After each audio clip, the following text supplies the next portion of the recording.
नाशिक शहराच्या सातपूर कॉलनीच्या श्री छत्रपती शिवाजी विद्यालयात एका अल्पवयीन विद्यार्थ्यांनी खिशात चॉपर आणल्याचे लोकशास्त्र न्यूजच्या कॅमेऱ्यामध्ये कैद झाला आहे.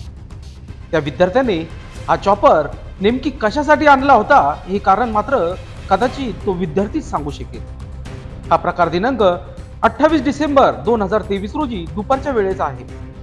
असे प्रकार या छत्रपती शिवाजी विद्यालयात यापूर्वी झाल्याचे समोर आले आहे. मात्र असे प्रकार वेळोवेळी होऊन सुद्धा शाळा प्रशासन काही पावले उचलताना दिसत नाही.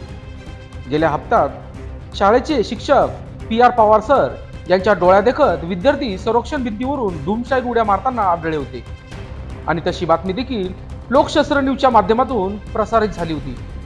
त्यावर काही उपाययोजना केली नसल्याचे समोर आले आहे. म्हणून त्यामुळेच विद्यार्थ्यांना कुठल्याही प्रकारचा चाप बसत नसल्याने विद्यार्थी राजरोसपणे असे प्रकार करतात हे म्हणावे लागेल.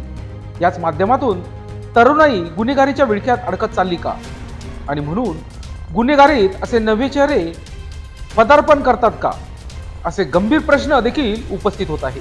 सध्या नाशिकमध्ये MD, गुटखा, सिगारेट, गांजा असे आरोग्यास धोकादायक व्यसन करणाऱ्यांची संख्या अल्पवयीन विद्यार्थ्यांमध्ये वाढत चालली आहे. तसेच कमी वयात मोबाईलचा गैरवापर वाढल्याने चांगल्या गोष्टी शिकण्याऐवजी मुलांमध्ये गुन्हेगारी वृत्ती वाढत चालली आहे. म्हणून बातमीत दिसणारा व्हिडिओ हा विचलित करणारा आणि विचार करायला लावणारा देखील आहे. विद्यालयातील शिक्षकांनी गाफील राहता एखादा अनुचित प्रकार घडू नये यासाठी खबरदारी घेणे गरजेचे आहे. तसेच पालकांनी देखील मुलांवर लक्ष देणे गरजेचे आहे. सातपूर पोलिसांनी याबाबत शाळा व्यवस्थापनाशी व सदरील मुलाच्या पालकांशी संपर्क करून समज देणे गरजेचे आहे अशी मागणी जोर धरू लागली आहे. लोकशास्त्र न्यूजसाठी बंटी आढाव, सातपूर.